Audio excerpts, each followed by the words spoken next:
wasiirka wasaaradda maaliyadda ee Soomaaliland ayaa xadhiga ka jartay dhisme library cusub oo xukuumaddu u dhistay jaamacadda Camuud isla markaasina dhagax dhigtay xarun cusub oo loo dhisayo wasaaradda maaliyadda ee gobolka Awdal sidoo kale wasiiradda maaliyadda ayaa agab ciyaareed guddoonsiisay ciyaartooyga gobolka Awdal waxaana munaasabadaasi library-gaasi ka hadlay gudoomiyaha jaamacadda Camuud Professor Saleebaan Axmed Guuleed iyo gudoomiyaha gobolka Awdal Maxamuud Cali Saleebaan Ramaax isma qurux badan baynu joognaa waxaan aad iyo aad ugu mahadnaqayaa mar labaad ka qayb qaadashada wasaaradda maaliyaddu iyadoo budgetkii ku jirin isla markiiba ay saxeexday waa la joogay markuu kala hadlayay aan xagga eeginay markiiba ogolaatay waxaan aad iyo aad u mahadcelinaynaa wasiirka maaliyadda ahaan jiray wasiirkii waxbarashada ahaan jiray runtii oo iyadoo Camuud ay baahan tahay ugu deeqday library-ga shantii sano ay wasiirka ahayd jaamacadu waxay uga baahdaan mar walba diyaar baa wasiirka waxbarashada Professor Farax Cilmi Goodole iyo wasiirka maaliyadda Samsam Cabdi Aadan ayaa iyaguna sheegay waa farxad weyn bay noo tahay in maanta halkan la furo library-gan ay dhistay wasiirkii hore waxbarashada oo runtii maanta haddaan wasaaradda waxbarashada ay kala wareegay حق بالله هاي نعم كسر وحول كسر ده وحمد لكاسيو حمل قارئ جامعة عمود مدام يرمون هاي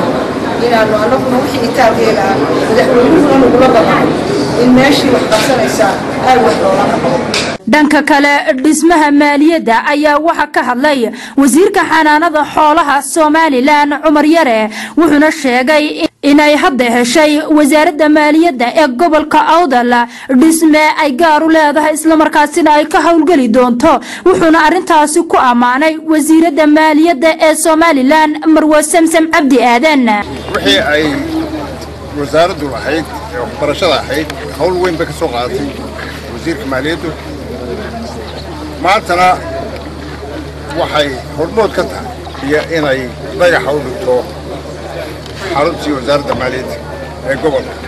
istooda waxa iyaguna halkaasi ka hadlay barasaabka gobolka Awdal Maxamuud Cali Saleebaan Ramaax maayirka Boorama Maxamed Xuseen Maydhane waxayna ka sheekeeyeen isla markaasina uga mahad celiyeen wasiiradda maaliyadda wax qabadkeega muuqday ka fulisay gobolka Awdal loona baahan yahay in lagu daydo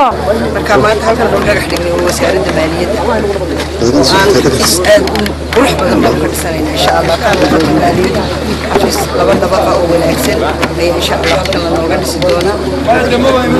waana casriga ka dhigna casriga ay doonayna wasaaradaha kalena wada diyaar inay wax ka qabtaan insha Allah idinkana waxa ku warinayaa in cashuurta bixiso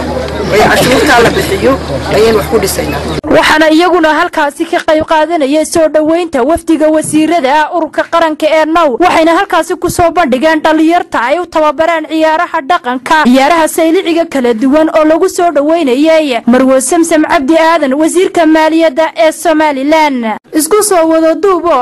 mashaariicdan horumarineed ee xukuumadda Soomaaliland ka hirgelisay magaalada Boorama waa Sucaad Jaamac Qalile TV-ga qaranka Jamhuuriyadda Soomaaliland